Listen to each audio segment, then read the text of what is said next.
Hi YouTube, welcome to another edition of Horror Hands, and for this video I'm going to be talking about Salem's Lot. So I wanted to talk about this movie.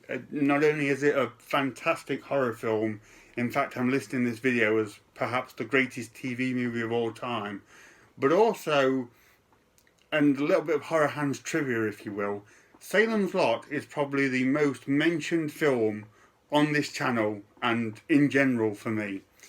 I have so many videos on here where there is at least one comment about Salem's Lot. People saying how it's their favourite horror film, or it was the first horror film they ever saw, or they all remember the kid at the window scene.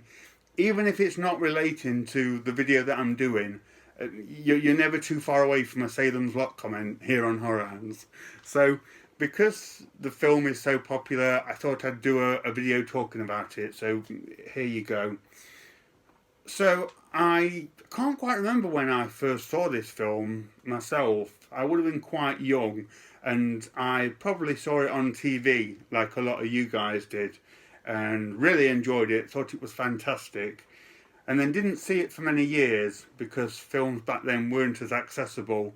And then I would have got it when I started really collecting DVDs and Blu-rays, and I've watched it a few times since then.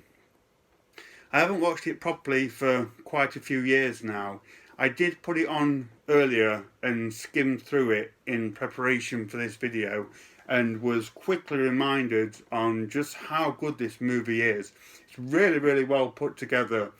Toby Hooper did a great job directing it, and it flows really well. I'm a big fan of TV movies anyway because they couldn't often do the usual horror tropes and R-rated material. They often had to find other ways to be scary, and a lot of that was more subtle and suggestive things. And there's a lot of that in Salem's Lot, particularly early on. Things are only kind of alluded to, and it's a bit creepy, but you don't quite know what's going on, and you've got like James Mason skulking around being creepy, and it's just done really well until the more intense vampire stuff starts going on, which is really scary. Another thing that struck me was how good the town of Jerusalem's Lot is presented.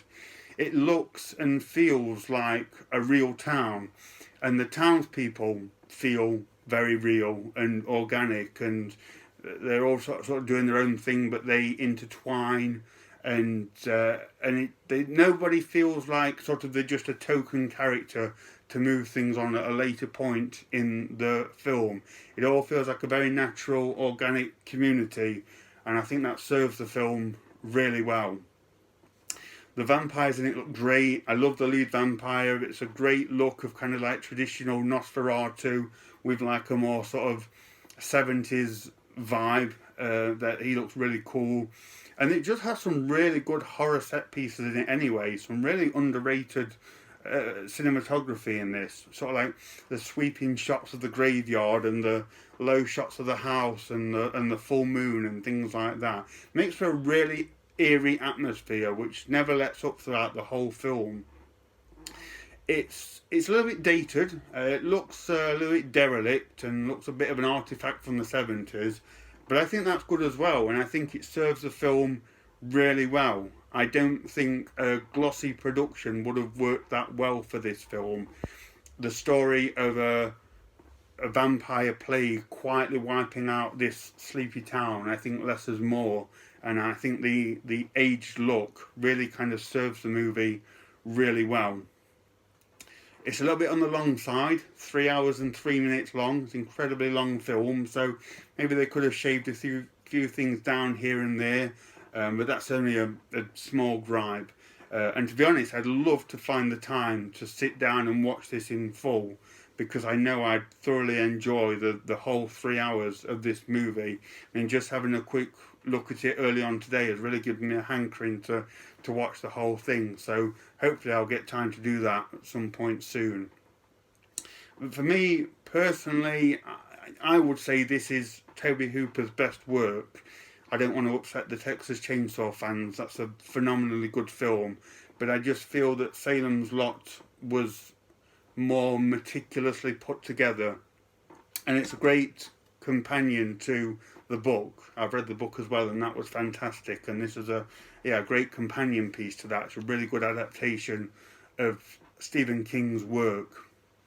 So overall, whether you just look at it as a TV film or a standard film or a vampire film, Salem's Lot is just an absolutely fantastic movie that is so well put together, and I can see why it's still really popular, and I'm glad that it's popular. And yeah, for a lot of people, this seems to be like kind of the Renaissance horror experience, the one that sort of got people into horror. And even when I'm out and about, I get talking to like-minded people, and they mention Salem's Lot.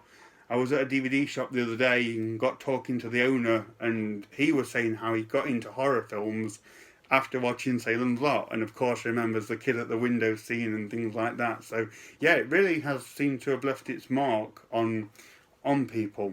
So that's just a few of my thoughts on Salem's Lot. So guys, do what you do best. Let me know what you think of Salem's Lot.